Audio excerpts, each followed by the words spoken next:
Microsoft Theater here in downtown Los Angeles. Brought to you by Shawn Porter Promotions. Early. We gonna get into some. Bro, I hate that he. Well, I was there for every fight, early. so It was super early. I was there. What time did you get to the arena? I got there for first bell before 5, because I got into New York City at. Damn. Yeah. What time you walked out the last bell? 1? We got it. Yeah, about there. Let's do it. Showtime, Shawn Porter. Shawn Zattel. What is it? Still just Shawn Zattel on YouTube? That's it. That's all God it is. It all. Yeah. And with 2 T's, my boys. What's going on with we y'all? here, man. Nothing. Yeah.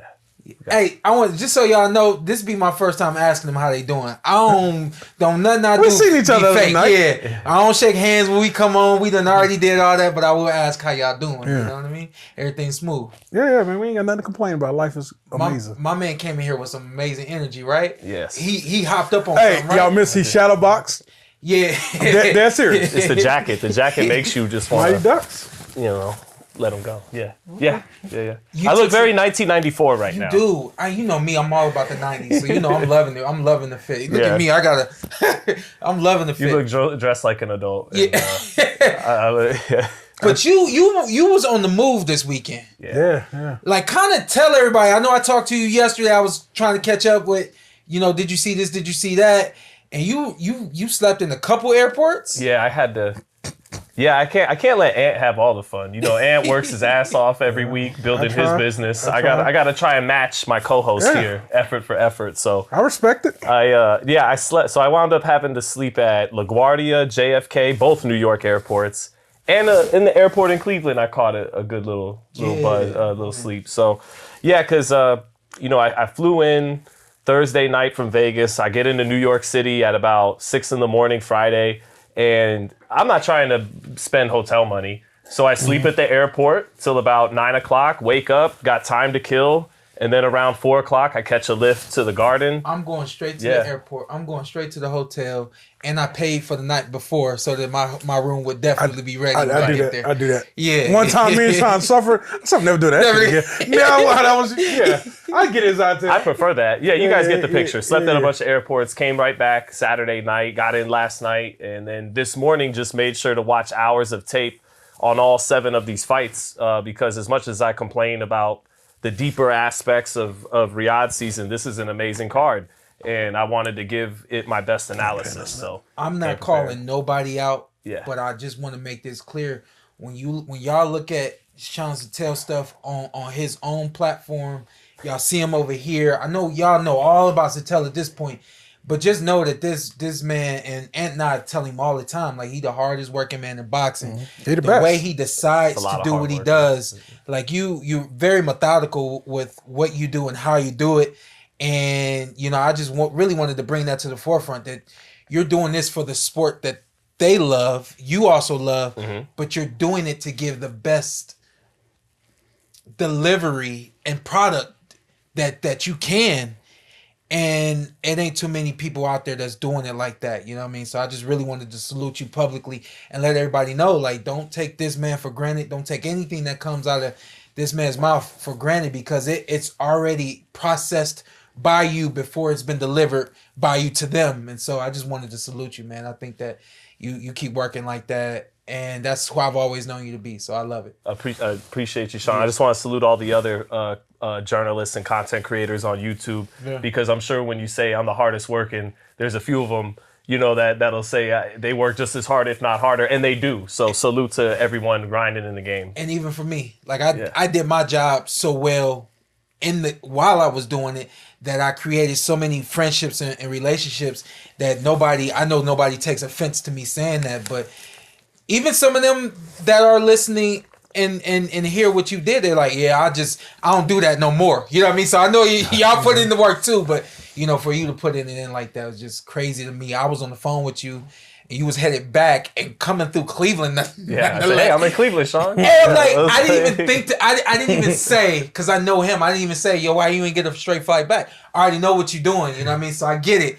And hopefully one day you'll be able to fly. Yeah. Get off Spirit. Hey, Spirit. I haven't had any horror stories from Spirit. Been flying Spirit for years. Come on, keep doing what you gotta do. I'm good. Yeah. So, yeah, And and ditched us on this trip to New York. He gonna be in a hotel by himself. Oh, you're in Brooklyn? Yeah. You got it. Hey. You know why y'all stitching? Well, You got to run up Well, on I want to let you know like that now. you'd have been on the floor if you was with us. So Me, I'm gonna mooch off Shawn, but you got it like that. Okay. he gonna be on the floor. Yeah. He'd probably be on the he'd be on in the hallway or something like that. Hey, guy. I mean, shout out to A Plus Plumbing. Okay, they pay me. Okay, Let's go. shout out to A Plus Plumbing. You want to shout old boy off now? Yeah, let me do that real I quick. sent you his stuff. Okay. Text. I'll go. Shout out to my boy. I got it right here. What's his name? I got Christian Jones. Shout out to Christian Jones. Ant just came in here. Y'all already know he talking to y'all offline all day, every day, and he came in here with something that I thought was pretty amazing. Out in Texas, he hit me up. He out there coached by USA boxing coach Brandon Carter of the Nice. Family Ties Boxing. But yeah, he got a situation going on this Saturday. Foundation. They I have think catered to his son. the Broken Lane Foundation. I love that. Punch for Purpose, and it's to empower children with mobility disabilities through boxing and fitness. And I've said this so many times that boxing is so useful to the world in so many aspects. It ain't about getting in there, knocking somebody out, the blood, the sweat, the tears, all that kind of stuff. You take a look at somebody like Freddie Roach, who has really been able to survive with Parkinson's because of boxing. And I've had conversations with him, one-on-one conversations, where he said, yeah, I think that I would be in a really bad place without boxing, having to, call cadences and do all those sorts of things. Mentally it works you and things like that. So we got he got a story. I just text you a story. Okay. Who inspired? Look who inspired him. Read a story. I can't be mad at that. Pretty much just been pretty much just inspired by my son Zane, who has cerebral palsy. I wanted every kid to experience another form of physical therapy of physical therapy, and how much those boxing workouts has helped him improve his coordination and confidence. I'm telling y'all, coordination, confidence, bravery. I mean, the list just goes on. How we're trying to grow and make these events more consistent throughout the year. Love it. Yeah, and that's the Broken Lane Foundation. You can donate to that, brokenlane.com. Shout out to that man down there in Texas. They have an event this Saturday on the 22nd. We're going to have some gloves, some Shawn Porter signed gloves you can participate in. Right. Get the chance to grab. For $1 million, you can get Shawn in the ring. Hey, yo, so again, the Broken Lane Foundation, brokenlane.com/foundation. Y'all can go right there. Punch for a purpose. Punch for Purpose. You go right there and you can donate. You can keep up with them. You can get involved. Y'all know me. That's what I really want is for y'all to get involved. So salute to Chris, right? Kristen. Salute to Kristen and everybody that's involved with the Broken Lane Foundation. Yeah. Look at you guys, man, giving back. Hey, yo, he just came in here with that. I was like, yo, let's make sure we do something for that. Y'all know me, man. I'm all about the good causes. And you the same way. That's why we rock the way we rock. Couldn't get LaShawn McCoy, Shady, or Gilly on the day. Hopefully soon. They're still basking in the glow of the Eagles winning the Super Bowl. Right, y'all know Gilly, man. Gilly all over this goddamn world. He the face of the Eagles. Yeah. Biggest Eagle fan, biggest 49er fan right here. Oh, me? No, I would. Ooh, he might be the biggest Browns fan. I'm not the biggest. You ain't the biggest? No. Me covering the NFL now, I got to rescind some of my fandom. But by the way, I might a couple of the Niners on the defense, Hufanga and Greenlaw, they might wind up on the Raiders. One of them might at some point. We'll take one of those. I'd be kind of excited to cover them. Yeah. Week in, week out. Yeah. So very familiar with them. Come on now. Yeah. I'm waiting on football season already. We got what we got? NBA playoffs We got coming the up. playoffs coming soon. All-Star game today is All-Star game today. I don't know what's going on with It's it. going to be 220 to 205. There's Adam two games. Silver will still be upset. There's 2 games. Is there? I don't understand the format at all. Chuck got a team. Shaq got a team. Candace Parker got a team. and Kenny got a team. Oh, okay. All right. They just keep trying things, and none of them are going to work. Something's going to hit. Something's going to hit. Just take it back to the old days. East versus East West, West. old school jerseys. Everyone Let's just do a throwback, right? Yeah. Take back That's clean. Tell the coaches play for real. You know what I mean? Tell the game the players to play for real. 75, at least in the fourth quarter. Yeah, fourth quarter. I'm good with the last 5 minutes. Yeah, Now let's lock in. But yeah, it's crazy. And more dunks, less I threes. feel like that's how it used to be, right? Yeah. That's how it used Yeah. to be. Like, it was like the last 5. All right, we know who playing to be the MVP of the game. And then in the forecourt, they give an intense sparring session. Yeah. I think it all changed that one year where Kobe was locking up LeBron. He passed it. It was all over. Oh. You remember that? Yes. Pat, what the f you doing? LeBron passed the ball. He's like, man, I'm not trying to. That might have been 2011, 2012. It was after Kobe won those back-to-back titles and when LeBron was in Miami. I remember. And they was primed to meet eventually in the finals. Yeah, They yeah. never did. LeBron's Cavs didn't really have enough support for him to reach against the Lakers. In those years. Yeah. Point of view. But I digress. Everything Cleveland I'm responsible for, except for Abdullah Mason. His dad is responsible. His family's responsible Okay, for I like what you everything did there. Okay. that he does. The kid is virtually amazing. I want to go back real quick though, because we did have a interim championship on the line this weekend. WBO. Arnold Barboza Jr. Finally got his shot and was able to capitalize on it. Yes, he did. I'm not gonna waste too much time on it.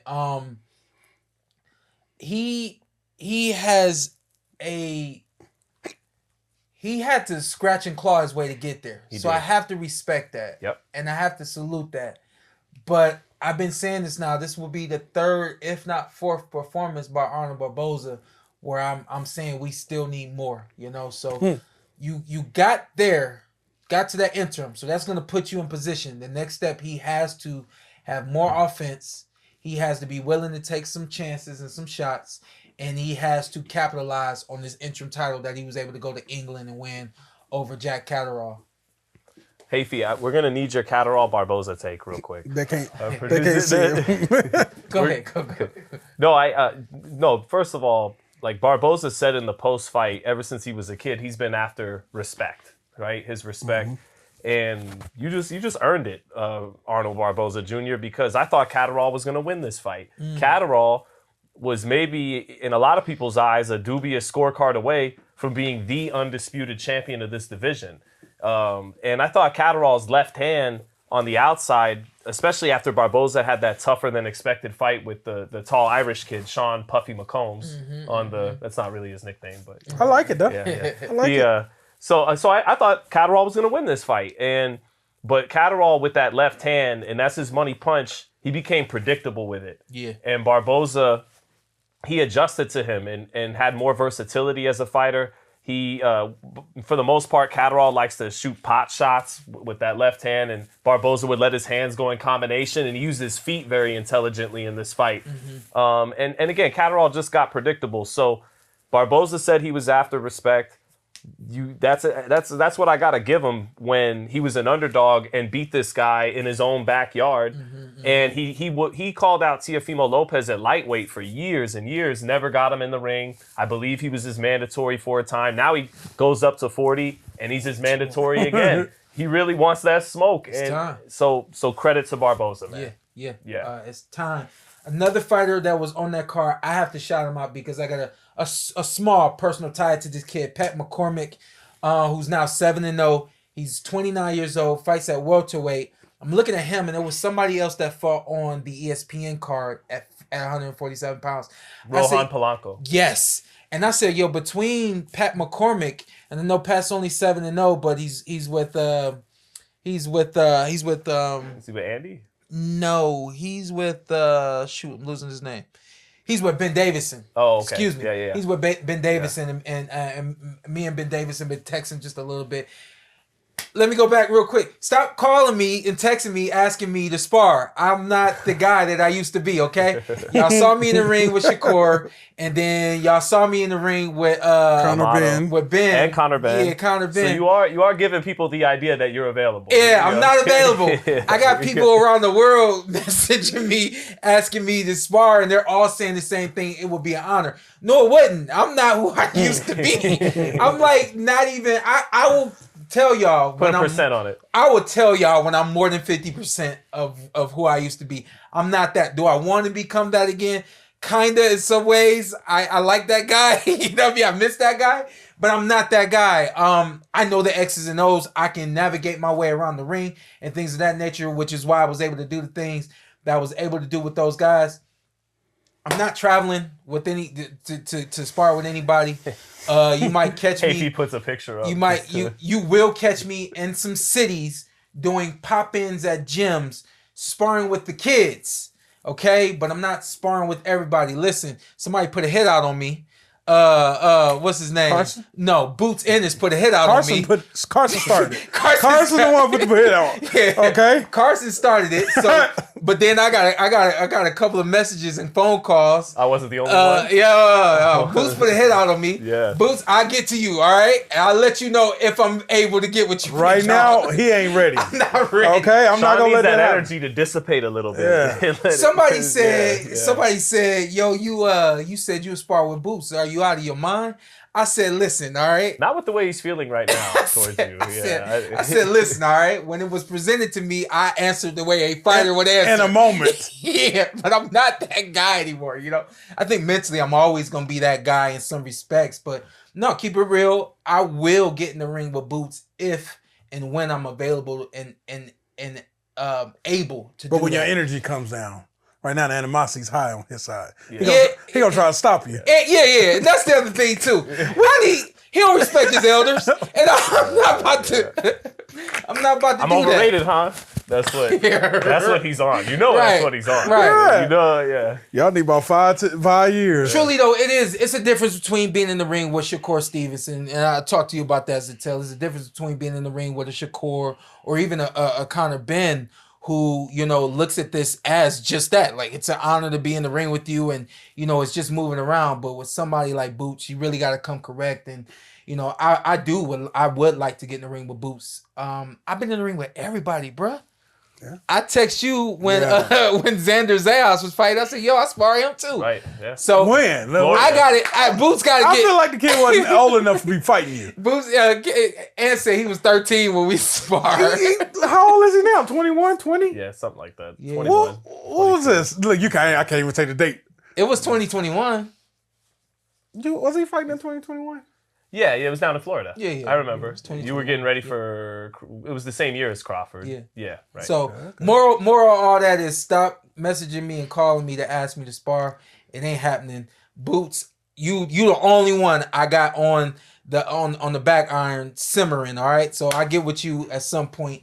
But he don't want that work. Just let it go. Well, we gonna figure it out. Move to 154. Go get your money, bro. We gonna figure it out. But with Pat McCormack, I just want to let y'all everybody know this kid's 5'8". He's 29 years old. He's undefeated. He's got a great team around him. When we looking at 147 and we're saying that it's dead right now, this kid right here, Pat McCormack, is someone who can revive that 147-pound division.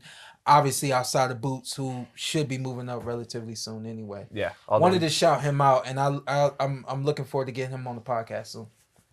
Yeah, and shout out to Rohan Polanco again, too. Yes. I don't know how much we could touch on him, but No, we will. We will. Let's go to him right now. Go ahead.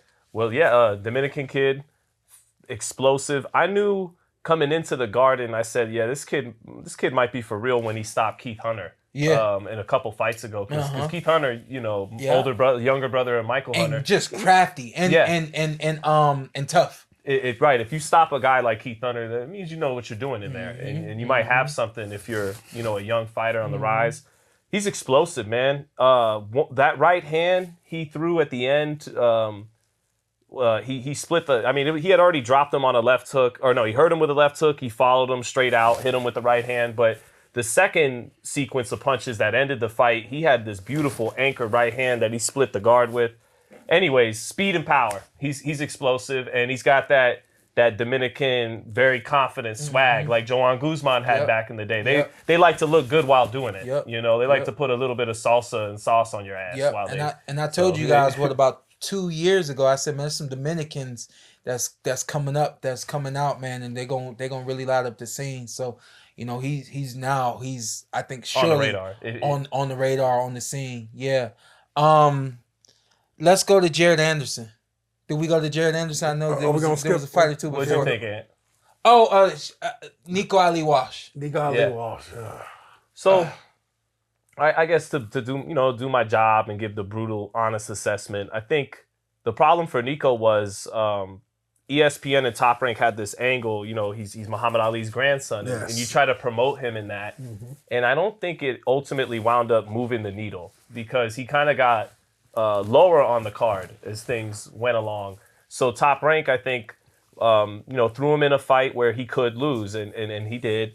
And so that tells me they're kind of thinking of moving on from this experiment with Nico. But that aside, a lot of people, because this is just the age we're in now on social media, they just like to point fingers and laugh and trash people, and there's a lot of that going on with Nico. I think, I'd love to tell him he has a lot to be proud of. He's won already about 10 or so or plus professional prize fights. That's something, you did that. You despite this is the most brutal sport there is. This and MMA, and for you to start late, not really have an amateur career, and still have a well above 500 record, only 2 losses, over 10 wins. It's fire. It's just it's a lot. Thank you. He has a lot to be proud of. Just because he may never, he probably doesn't have what it takes to become a world champion or even close to it. Yeah. Doesn't mean he doesn't have something to be proud of. He's a legit professional fighter, and again, winning 10 plus pro fights is not easy, and only getting 2 losses. I mean, Greg Hackett and Brian Norman Sr. fought over the weekend. Everybody thinks Greg Hackett is a great boxing mind, and he is. And the guy had a lot more losses than wins as a professional. Bomac has about as many losses as he did as a win as a professional, and Nico's got a nice record, and so it ain't easy. It ain't easy just because we're used to always talking about the champions and the guys who are 30-0 and 40-2. Yep. Going 10-2, 11-2 as a professional prize fighter is something to be very proud of, and Nico should be proud of himself. I couldn't have said that any better. That was exactly what I wanted to do, was just kind of, shed some light on this kid. Shoulda, coulda, woulda, and I probably shouldn't even say it, but I'm going to. I wish they had taken the Jake Paul route of just riding the wave of I'm the grandson of a great, and putting him in fights that just really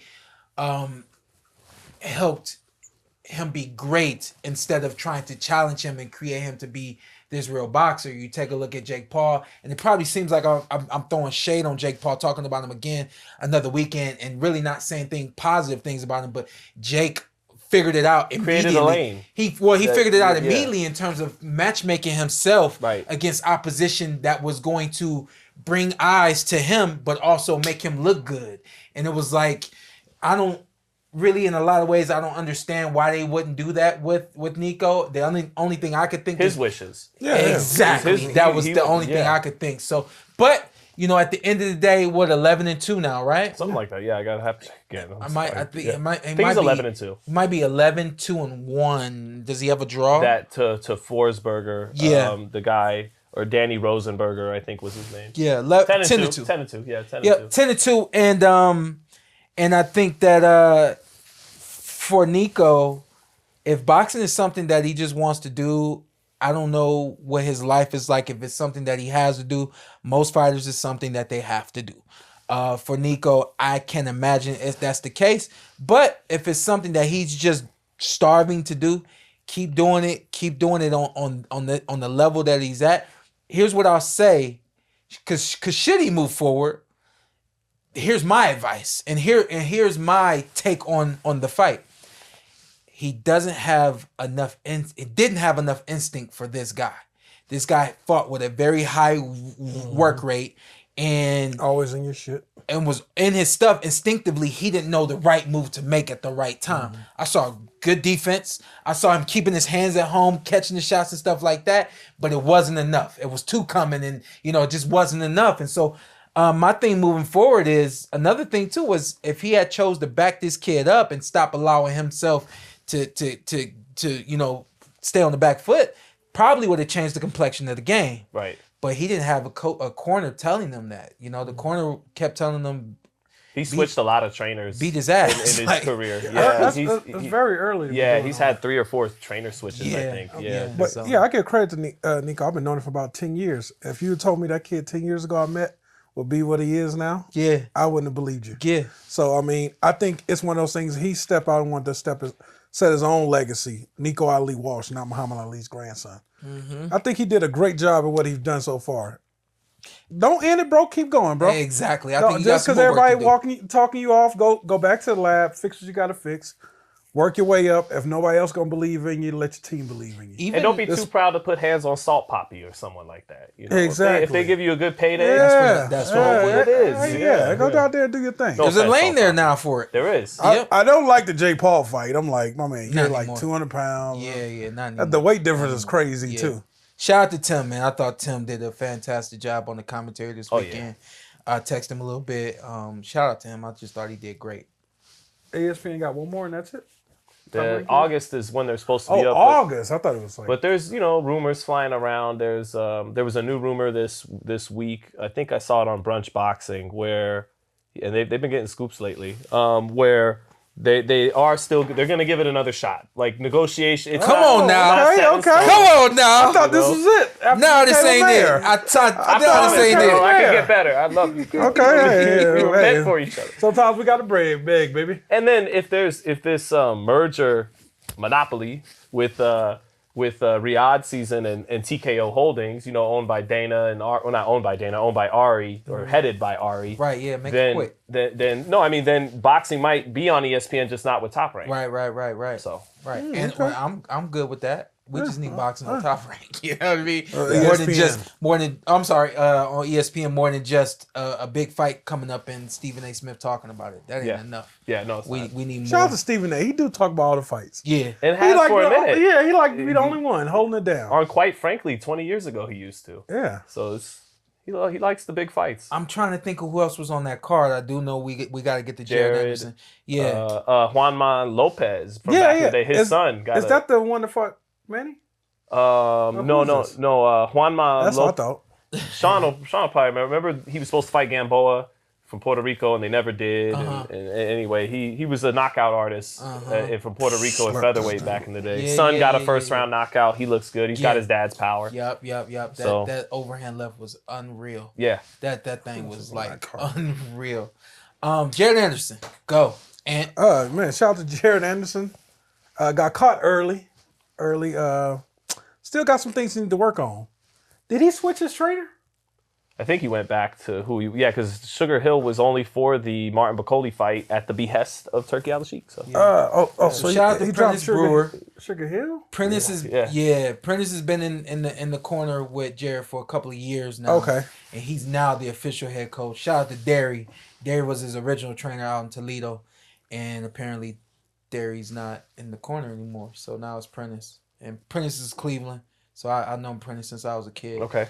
I heard the corner and Prentice was I always say when a fighter is doing everything that he can do, it's supposed to look like artwork.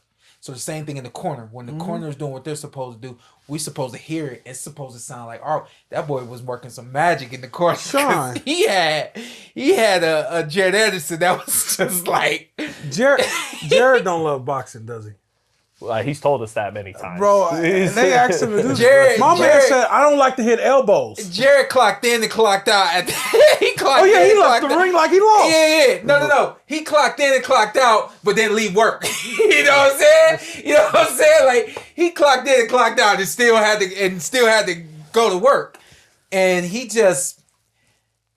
I'm gonna let y'all go and then I'm gonna go. Damn, man. You right. He doesn't love the sport, and that's okay. Is it Tail? You want me to go? No. I think a lot of people were saying that you made the joke about clocking in. It was like, I'm here. I'm doing my job. I'm doing what I got to do. I don't really want to be here. I can't wait till this is over almost so I can go do what I really want to do, live my life. Yeah. Not a great attitude to have. And what's troubling about the performance against Marios Kollias is before the Bacoli fight, he was taking dudes out at this guy's level, even a little bit better. I thought it was a big cakewalk. Remember, he fought a couple of Russians that were 20-0, 20-1. They were kind of like Kollias, like rugged guys, rugged heavyweight, actually with better records than Kollias and amateur backgrounds than Kollias. And Jared was getting rid of these guys in 1 or 2 rounds, easy work. And now he went the full distance with Kollias. And I get it, win this time, look great the next. You're just getting back in the ring after a brutal knockout loss. So, it may not look the way everyone wants it to look like that right away. But that being said, it's troubling when, it looks like he didn't really want to be there. And, I kind of feel like if I was the people around him, I'd tell him, and not as an intimidation tactic, not as a, well, young man, if you really don't want to do this, why don't you just go sit over there and think about it for a while? No, I'd really be like, look, why don't you take a year out from the ring? Why don't you just why don't you take a year to yourself, keep yourself in shape is a good idea during this year. Don't blow up or anything, but think about if you really want to do this, because you look like you don't want to be there, and this is no sport to play with. If your heart's not in it, you could get hurt, and I just want to see Jared Anderson. I don't know if we'll ever see this. I want to see Jared Anderson one day fight to 100% of what he's got, mentally, spiritually, physically. Because if you're getting up from every knockdown by Bacoli, and when Charles Martin was hitting you with big left hands and you kept coming back, even this fight against Kollias, he was hitting you with left hooks. And there's guys whose heart and mind and body are into this 100%, and they'll quit in a fight. He's not, and he doesn't quit. He gets up when he's dropped. He keeps coming when he gets hit. So if you could do all that when your heart's not even into it, I just want to see what you could do if it is. Yeah. We don't want to say what if with Jared Anderson because you never got this and this together. Yeah. The mind and the heart. Yeah. And you go through you don't maximize your level that we all think you can be a world champion, bro. Do you think or at least a really good heavyweight? Yeah. One of those top guys. But do you think you can be a 90% of this game is mental. Yeah. Man. We can believe anything, bro, but you got to believe it first. And I think that's the thing with Jared Anderson. You got to believe in him. Fuck the social media, bro. Just lock in. I think this younger generation, and I know we sound like the old people, but it's the social media. I seen him respond to a lot of people after he lost. It is what it is, bro. Let's fight, man. I'm always about people taking a loss and bouncing back. Some of the greatest ever took losses. You can still be a world champion, bro. Believe in yourself. I talked to Dre when I had him in here. We talked all about his doc, and I asked him, what do you want people to get from your documentary? What is your goal for your documentary? He said, man, I just want people to understand me. He said, you may not agree with everything that I did. He said, but what I want from my doc, I want you to understand everything that I did. You may not agree with it, but but I want you to understand it. And so I asked him that question, knowing what the purpose of my doc is, but never truly asking myself. I just knew what the purpose of my doc was. I never asked myself, what do I want people to get from my doc? I just knew what I wanted people to get from my documentary because God has told me and shown me what my purpose is here, what my purpose is for. I want people to be inspired when they see my documentary. I want people to be motivated when they see my documentary. In my documentary, you'll see redemption. You'll see moments where I was going to quit and just did not quit. And the reason why I'm bringing up my documentary is because the creative part of the doc, in my mind, we haven't solidified this yet, but when my doc starts, it's going to start in black. And it's going to say, I was never supposed to be a champion, ... I had my draw against Julio Diaz. I had a lot going on before that fight. So much going on before that fight that I didn't even want to fight. I had so much going on before the fight that walking out to the ring at like 15-0 or something like that, I thought I was walking out to the ring for my last time. I was done. And I didn't know that much about Julio Diaz. We get in the ring in the first couple rounds. I'm fast. I'm Showtime. It is what it is. I'm just going to get this out of the way so I can go on with my life. Julio put up resistance. And once the resistance came, I started to fold to the resistance. I folded to the resistance of Julio Diaz for about 6 rounds straight. And I looked up before the last round. It was a 10-round fight. And right before the last round, like this epiphany happening. And I was like, I'm Showtime. I'm not about to lose this. I go out there and fight as hard as I can fight, thinking that I didn't care about the fight at all, and fought as hard as I could fight and fought to a draw. I went home, back to Cleveland. That fight was in LA. I went home back to Cleveland, ready to be done with the sport. didn't care about it at all. And this is coming from somebody that never loved boxing. You'll see that in the documentary when I explain why I never loved boxing. You don't have to love this to do it. And like the Bible says, many are called, but few are chosen. If you make it as far as Jared has made it, that means you're chosen. But what you have to do now is you have to search within yourself and find, am I able to do what I'm chosen to do? When it comes to the sport of boxing, and many are called, but few are chosen, it ain't but a couple people that make it to the top. And it ain't but 2 or 3 of them that's actually able to stay there. You know what I mean? So it's this, there's so much that goes into being a professional athlete in general. You know, especially it takes so much more to be a professional boxer because the demand is so much more. The demand for a running back is not the same as the demand for a boxer. Demand for a point guard or a center, the demand to be an all-star in a team sport is different from the demand to be an all-star in the sport of boxing. So I'm saying all that to say this. From somebody that didn't love this, it can be done. Mm-hmm. From somebody who faced hardship and didn't know whether or not I wanted to still do this, it can be done. It starts here. He has to really, like you have both said, figure it out. Do I really want to do this? And I think it starts with the need. Do I need to do this? That was what it was for me. Mm-hmm. I needed to do it because I needed to get where I am now. And I just knew that even though I don't love this, even though I'm going through everything I'm going through and I hate it, I need to do this just to get where I am now. It's hindsight's 50-50, but I can 2020. I'm sorry, hindsight's 2020. Hindsight's 2020, but I can truly testify to the fact that for someone who was gonna give this up, I knew that I needed to do this, and I can testify that I knew I'd be where I am now if I continued, and it shows itself to be true. Yeah, and I think it's important to, just for context for the fans to know that how, we're keeping it real with our assessment. Yeah. It is, it all does start mentally for Jared, but there are physical, technical things that got to be shored up, especially defensively. But you can't shore those things up physically and technically without wanting to. You got to dial in here, accept everything that's coming to you, right? So let's get into like the X's and O's and we'll let it go. But the one thing that was apparent to me, or is apparent to me, I tell people this all the time. Boxing calls for you to ignore the number one rule that we are born with. It's self-preservation. When your ankle hurts on the football field, you come out for a couple series, you might not go back in at all. Yeah. With this, when your ankle hurt, you literally have to block it out in your mind. My ankle hurts. This kid is too aware, too conscious. His mom's a psychologist. He's too conscious of this sport. And mama helped the kid. Got a major in psychology. Yeah, I don't gotta help the kid. He's too conscious. You go back to the corner after the first round, you say, man, this dude tough, man. He here for 10 rounds. I don't want to be here for 10 rounds. You said that? The first round. After the first round, he here for 10 rounds. I don't want to go 10. And the only reason why I'm pointing that out is because to me, those are conscious things that you cannot be aware of as a fight is going on.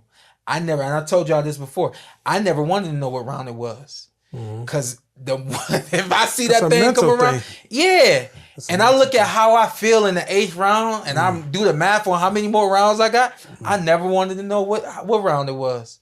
I remember my dad, hey, what round is this? What round is this? And I would try to, I try to not hear it. You know what I mean? So he's too conscious. You gotta tighten up mentally. If he tightens up mentally, if this is what he wants to do, he'll get there. He can still take a punch. Those are punches you don't want to continue to take at heavyweight. No. Cannot afford to take don't matter that punch didn't put you down. Doesn't matter those punches didn't put you down. That punch, they accumulate. In 10 years, 20 years, it's gonna show up. So he can't afford to take those punches.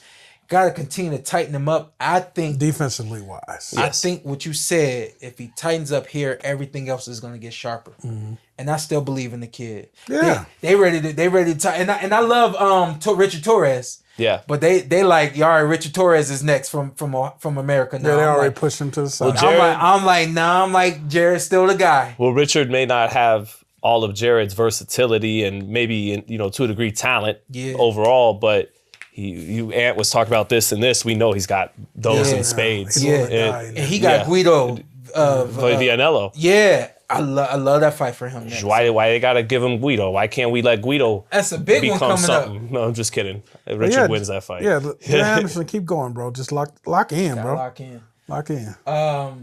What's his name? Abdullah Mason. Man. Yeah. Unreal. Can I? Real quick on Vito Mielnicki. Good fight. I didn't agree with the decision. I thought he won the fight. I thought he won the fight. Thought he won. Yeah. Work rate still is too low. Yeah. Leaving rounds too close. Same thing with Arnold Barboza. They're trying to steal him at the end. Yeah, you can't do that, man. Leaving the rounds too close. That's a draw. Keep going, man, but you got to up the work rate. Coyle hit him with some good shots, though. And Coyle, he wasn't as consistent as Vito, but there was times he exploded in that fight with sequences. Yeah. And Vito's got a good chin. He was taking some clean shots and two punches at a time a couple times. He looked good at 160. He's strong. Just a little bit more in that engine. Come on, baby. A little bit more in that engine. The kid, Abdullah Mason, he got that, you was like, Shawn, they don't do him like his pace, his just everything. The kid is good. How is he that damn good? Like, yeah. Bro, what? Like, I understand people. And loves it too. No. Fuck all that. Fuck all that. You 20 years old? You peaking 28, 30. What are you going to do? Too good too soon? He's got to slow down? Yeah, he's got to. No. I'm just like, what are we going to see in 6-7 years? Yeah. Like, this is still going up. I saw a phenom last night up close. And I saw Abdullah spar Devin Haney back in the pandemic of 2020. And I remember all the Mason brothers, really humble, good people. Their father is a good man. And I remember they got all 5 of them and they go like, this is the one. This is the one, is Abdullah. And I'm like, okay, and when he signed to Top Rank's matchmakers were, Abdullah Mason, like they promised me, no, special, not good, special. And I go, okay, little Abdullah from, because he was 15, skinny kid at the time. I didn't get to really see him. I'm focused on Haney because Haney, right. And that's my job. And so before I give this amazing glowing praise to Abdullah, I do want to couch it with something. We do got to see if he can catch as well as he pitches. Because, the offensive skill and the speed and the power and how sharp he is and the arsenal on offense are just incredible. Like, he's a phenom. And but on the other side of the plate, on defense, he's going to have to either have an exceptional defense and a decent chin, or decent defense and a really good chin. Or, so you're going to have those tools because Vasquez dropped them twice. But he got dropped at the same age. Canelo got wobbled by Cotto's brother. Yeah. David Benavidez went down against Guerra. Oscar De La Hoya went down in some early fights. Ali went down against Henry Cooper, in his first 10 or so fights. Those young, skinny legs fighting grown men, it's going to happen. And then when you grow into your base and everything, you're going to take the shots better. But it remains to be seen. We haven't had to see all the defensive skill, the back foot skill. He's been able to fight downhill and get amazing knockouts. So now that I said that, man, he might be better than all of them. Keyshawn,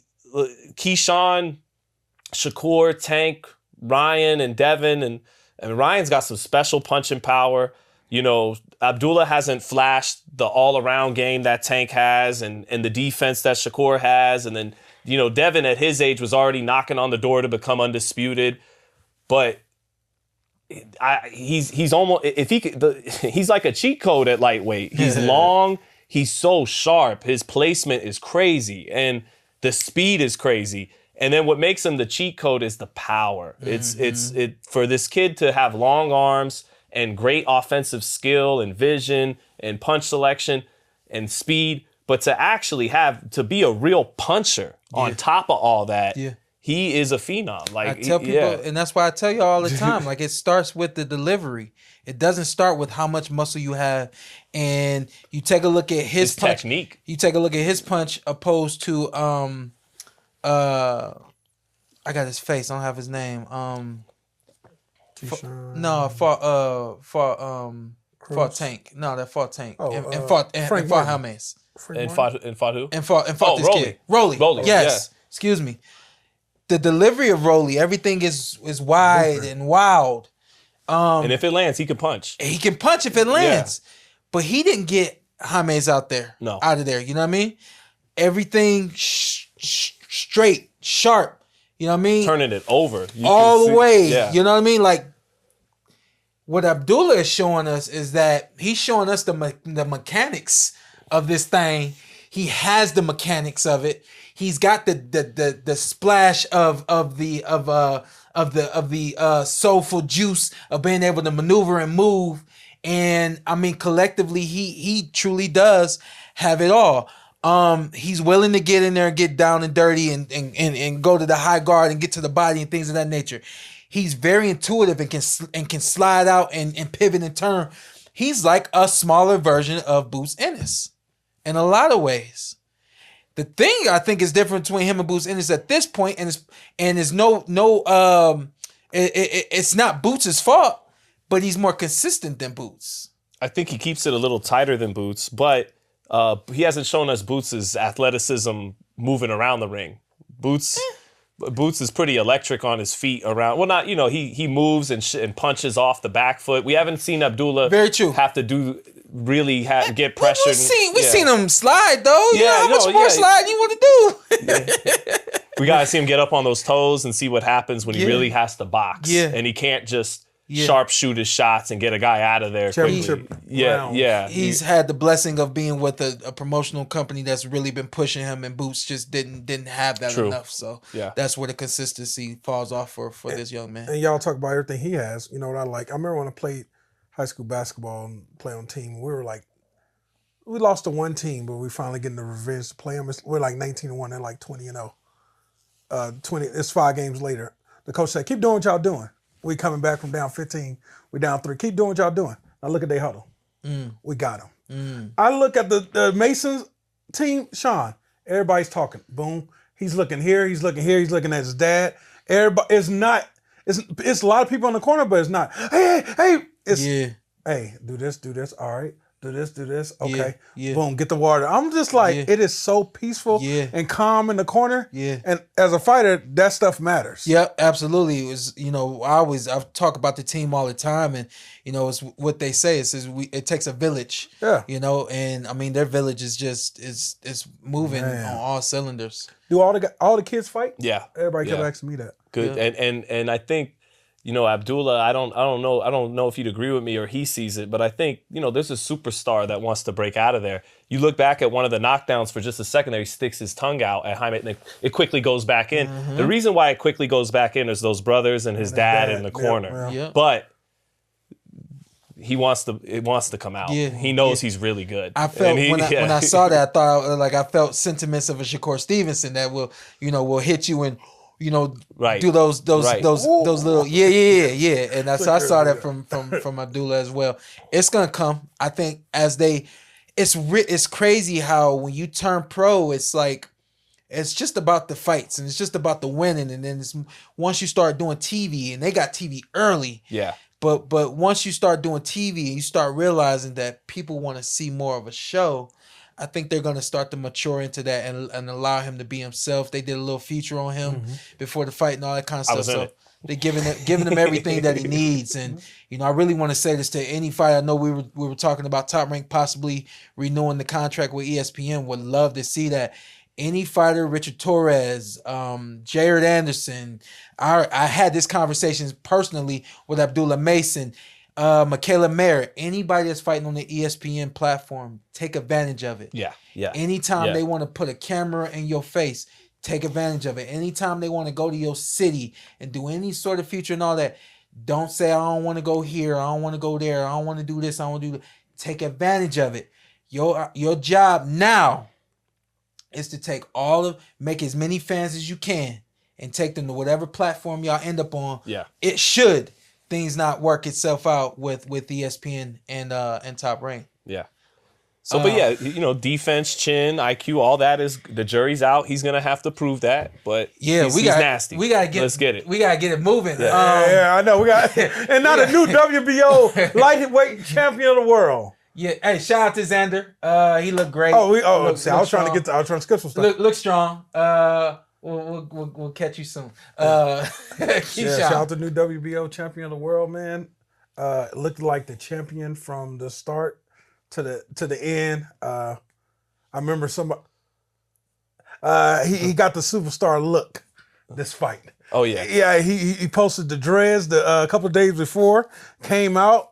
Hair is gone. I think he realized what he is. He realized he always knew how good he is, but he's coming in on form, and he's slowly starting to be mentioned.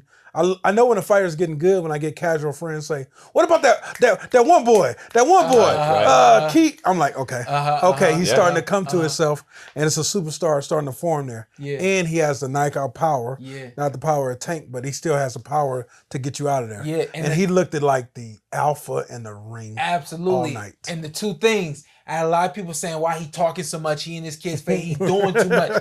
Number one, he said this when we had him on when he was on the Olympic team. Mm-hmm. All right? This is the first interview this young man did was on the PorterWay Podcast. And he said, I'm the businessman. Mm-hmm. And he explained that.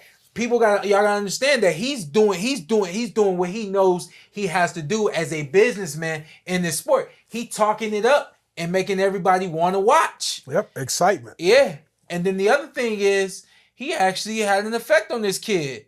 I didn't think he was going to affect. Oh, you think all that? Oh, 100%.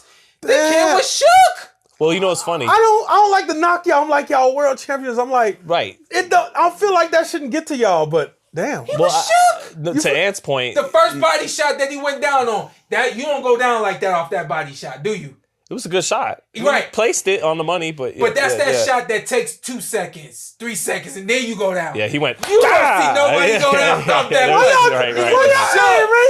Right. He was shook. Shawn, to your point, right? I'm like Ant. I'm like, no, come on. This guy is a world champion fighter, and so Keyshawn's brothers and family are sitting right behind me at ringside.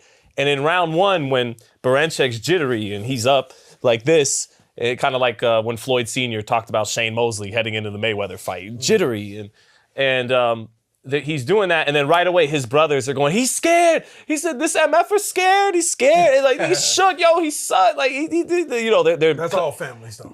It is, but I know they actually know boxing. Yeah, like I know they actually right, and so they're like.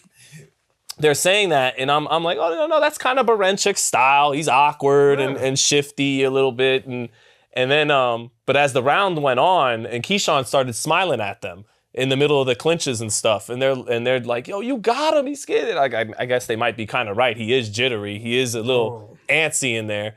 And that's why I went to the Garden, man. That's why I went on that fight, because I had a feeling Keyshawn was going to deliver something like that. And the question we had coming in last week was, not if he's going to win. We knew he was going to win. It was how do you win? Can you do what Floyd Mayweather did against Genaro Hernandez in his first world title fight? What Tank did to Pedraza, and he did it. And he's now, in the span of about 3 months, in 6 rounds, knocked out 2 legit guys, and Lemos and Berinchyk. Yeah. He wants to be a star. He's doing the right things to become a star. There's still always things to work on, and he's only 13 fights into it now, but it looks like a star is born, man, and ascending. He's on his way. Yeah, and that night last night. Berinchyk was outgunned. And even when he was down the second time, like, I bet Keyshawn about knockout. Didn't think I was going to get it that easy. I ain't going to lie. No disrespect to Berinchyk, but I'm like, all right, get up. Get up. Get up. You're not going to get up? Get up. He ain't going to get up. I did not think he was just going to, like, pull out something like he was shook. The fear, this is. You said that when I think you said Ryan Garcia when he went out with Tank, right? You said the fear, or you just said Banana. We was talking about Banana. Yeah, when Banana fought. No, I think Ant's right. It was something with the Ryan. I'm talking yeah. about not this time, but when Ryan lost the like body that. shot to Tank. The body shot. He knew he couldn't take. Oh yeah. He went down, and it's not a matter of can I get up. It's a matter of, well, this ain't the end of the fight, and I've had enough. Do I want more? Am I going to take more of that? That's his thought. 100%. 100%. He broke my man. Yeah. Man. Listen, we're gonna move on because we running long today somehow, some way. Yeah. Isn't that okay though? It's a big episode. Hoping to get Keyshawn in here in a couple weeks when he get back out here. Let's cut ourselves some slack. It's a lot of fights we got to get to. Hey, listen. Some weeks there's no fights. Shout out to my man Kenneth Sims. Yeah. He on the 9 fight winning streak. Oscar He won. Duarte gets the W, making Ryan's win over him look guys in good. there. Yeah. All right. Now we get to the greatest card ever. I don't know. Ever? Is it ever? Probably not ever, but it's a really good. It's a great card. It's a better card than I can remember in the States for in my time. No, I'm saying like compared to the cards we've had in America, it's the best one I could remember in a while. Okay, it's pretty damn good. I know that Coco man is sexy, Stevenson and Schofield, but Coco man, or is it? Yeah, Coco man. You're right. Yeah. Ortiz and Madrimov. We pretty much broke that down last week. I just think Madrimov has more in his arsenal. I'm betting Madrimov wins this fight. 60-40, 55-45. I'm not sure if Vergil has experience to beat Madrimov. That's what I'm saying. No, don't do that. Last week you said Ortiz was gonna win. I still said 55. He went to the tape. All right, yeah. but you just said I don't think. But when I'm watching the Crawford fight, and I'm like, that Crawford's skilled, and damn, Madrimov is he's all over the place. What style? Where is he from? What is it? Uzbekistan. Man, that's a tough night. Yeah. So hey, Ortiz, I got you, baby. You gonna get it done some way, somehow. I think, I get why you're picking Madrimov. He is craftier than Vergil Ortiz, and the reason why he kept landing his right hand against Bud is he's really good at sneaking it in there behind the feints. Vergil doesn't really feint like that. I just think Vergil wins this fight on speed, power, balls, and activity. Yeah. Although Madrimov is a little bigger than him, Vergil gets hit with right hands. He took a fight. I get it. He took a fight from Boachuk. Boachuk. He took a fight from Boachuk, and Boachuk ain't Madrimov. I think he's tougher than Madrimov. He's not as skilled as Madrimov, but I think he's more relentless. And this supposed to have been Boots versus Ortiz. You remember that fight fell apart? Yeah. Boots, yes. So we might have. Are you okay? Yeah, I don't know if I'm okay or not. Pull all the way up above your button, right here. Yeah, right there. But Ortiz, I think he's going to be better from those 12 rounds with Boachuk, though. That's going to pay dividends. He's going to be better. You don't think so, Shawn? It's going to be Isn't he at the age where those 12 rounds against someone like Madrimov can only make you better? Absolutely. Yeah. It's going to be a tough fight. Or Boachuk. You know what? I do have to agree with you on that. Right. I do have to agree with you on that. That sort of fight, that sort of experience, and not having his way, the resistance that we always talk about, is supposed to just instinctively, unconsciously even make you better. So, yeah, he should be a better virgin, but Madrimov's going to win. Okay. All right. Yeah. Stevenson Schofield. Yeah. Shout out to Damis and Shiraz. That's gonna be a really good boxing match. I think Adames' timing is going to he's gonna be able to capitalize on the speed of Shiraz. I have Adames winning that fight. Yeah, he's got a kind of Shiraz a little bit like Khan will throw 4, 5, 6 punch combinations a little too often, right? Mm-hmm. But Adames though, I mean, he's going to have to stay in there, catch and shoot, and cut the distance a little bit.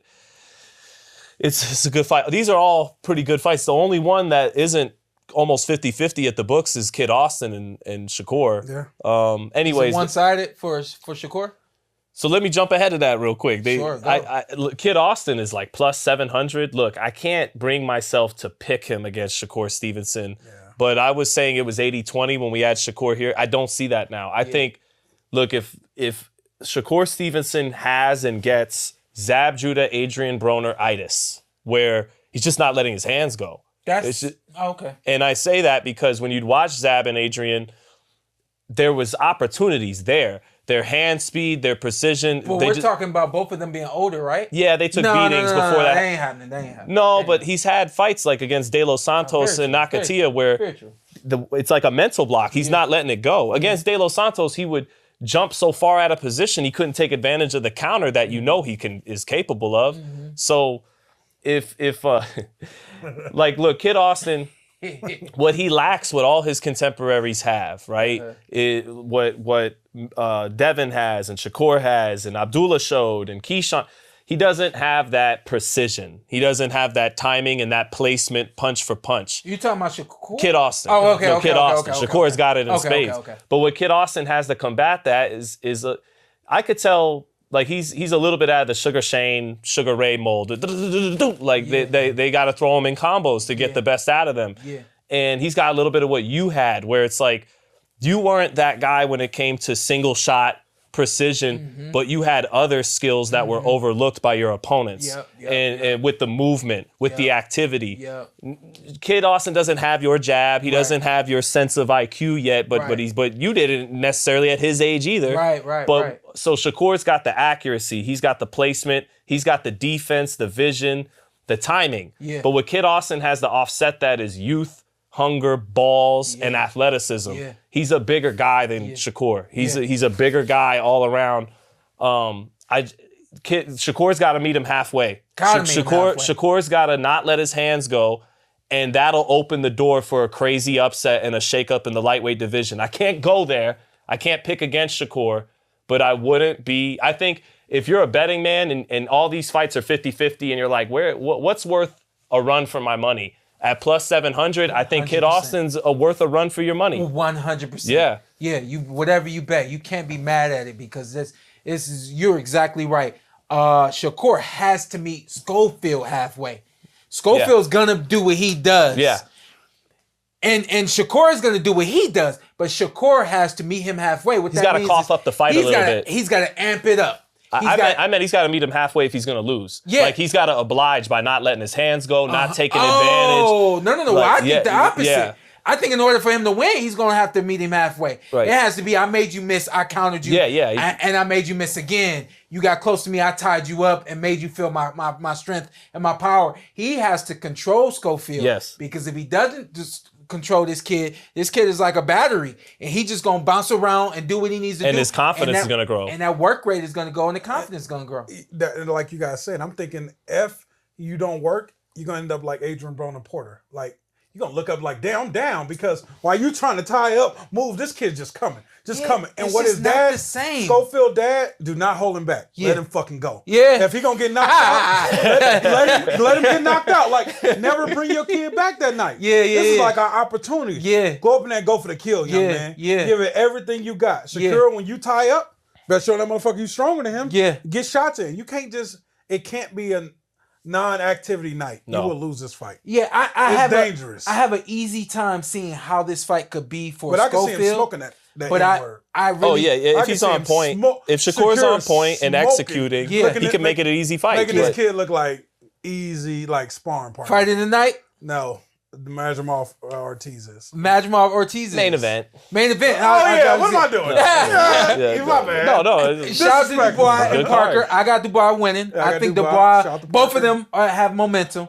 But I think Dubois' momentum, Dubois has grown up and grown into who he is as a fighter. Parker, we can see, has done the same, but it just, to me, I think I see something that other people don't see. I see a difference. I see Daniel Dubois winning this fight and then us bringing him on the PorterWay podcast the week after. Shout out to Dubois. He got robbed by Usyk. Better be Bivol 2. I don't see nowhere Bivol can beat Beterbiev. Dang. Dang. Them shots that he takes always just touch you. And it's just like, I don't know, man. It's a great fight. I just think he still lose 7-5. It's always, I think they'll have a trilogy. I think it's, even if they had a trilogy, he'll still lose 3-5, 7-5. I just think he got too much. You think that's just how it usually plays out? Yeah, I think this guy just got your number just a little bit more.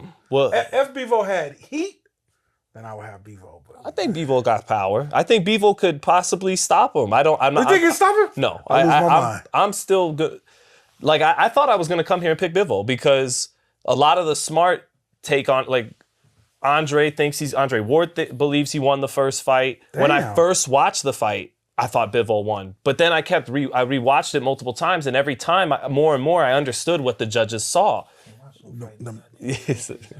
Well, you did it 500 times, Shawn. But other people like me, we got to watch it to keep the eyes sharp. You seen the bigger shots I just see it that no matter what Bivol landed, he couldn't take the center of the ring away from Beterbiev. Okay. He would land some crisp counters. He would walk better, but Beterbiev would always answer. And when he answered, it physically moved him back. It made its imprint on Bivol. Yeah. I think Beterbiev is going to knock out Bivol in this Oh, no, don't do that.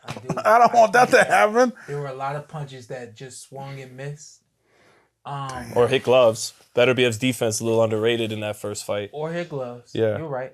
A lot of it hit gloves, which is a lot of people. I felt that Bivol won the first fight. A lot of people didn't agree with me, and I'm like, I know what I'm seeing. A lot of stuff was missing, but here's the thing: when you take that punch and you take the impact of that punch, that stuff don't leave you. Yeah. You got a rematch of 12 rounds going through that all over again. And you know how many times this man came this close to getting you. He going to get got on this one. I'm sorry. Mean Bivol? Bivol is going to get got on this one. Bivol I know what I said. Bivol, though, looks very determined, Shawn, to stand up to the bully. He does. He's treating it like an 80s movie. I would love him to win. I would love him to win. You know what I mean? Like, get it, this guy. Yeah. He's looking at him in the mirror like, maybe I am scared, but I can do this. All right, Vito one bully at middle school in Canelo. See if I can get this dude, man. That's ain't happening. So actually, what made me change my mind when I was watching tape this morning, they had the crews come visit their gyms, and Beterbiev's training was still just more intense, and Bivol got that pendulum step in and out.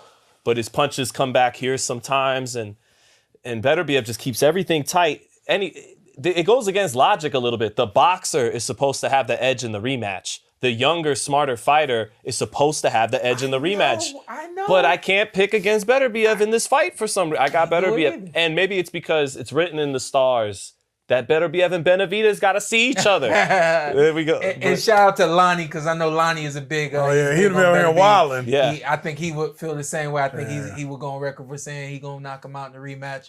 So I'm saying that from me and from Lonnie. But if we're wrong, we'd be like, why'd we do that? He's 40 years old with injuries. And Bivol that's can make adjustments. When in the first fight, if I didn't see any debris whatsoever... I'm damn sure not going to see it in the second fight. I thought he was a little flat in the first fight by his standards. Beterbiev. By his standards? By his standards. I feel like he's always been flat. It's like, he's always been the Mack truck. And I just felt like it's, one too many. It's going to be a great fight, y'all. Yeah. It's going to be a great fight. I needed to go 12 because I need to be soft enough for Benavidez. I'm looking ahead. And then I want to see Bivol versus Morrell. Yeah, ooh, that'd be good. That'd be great. Yeah. That's the losers bracket finals right there. Get Canelo out of here. That's the show, right? Get Canelo out of here. We're bigger than you. You don't make the sport of boxing?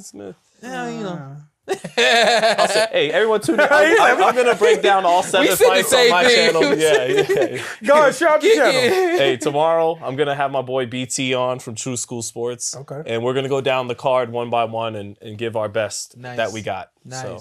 Y'all make sure y'all follow Shawn Sattel on YouTube. And tell them where to hit up your plumbing company. Oh, man. No. Because it don't make sense. Hey, well, I'll give out the number. What up, Ant? Like, bro, I don't want to just talk to you. I realized this weekend. What? That we all have 2 worlds that we live in. Yeah. I knew that, but I want to make sure that you guys are all aware of that. You've got one world, which is politics, which is laws, which is social media, which is your day job or school if you're at school. But then you got your other world. Your other world is your family. The other world is your house, your car, your backyard, your place of peace, your close friends. Your PS5. Your PS5. Mm-hmm. Yeah. Your PS5. Your PS5. And your video games. Listen, there's 2 worlds. There's the world that you have to live in, and there's the world that you create for yourself. All right? And your PS5 is in that world. Yes, and it you is. need that PS5. That PS5 bring a smile to your face, all right? The biggest one there is. Makes your heart warm. You got a kid. It makes your heart warm. They play it too. So the point of this motivational message is which world are you living in means more to you. Okay? I choose to live in the good world, all right? I live in the good world. I don't pay attention to that other stuff. And my place of peace is very, very peaceful. Y'all live in peace. Live in a peaceful world. This is a PorterWay. Stay blessed.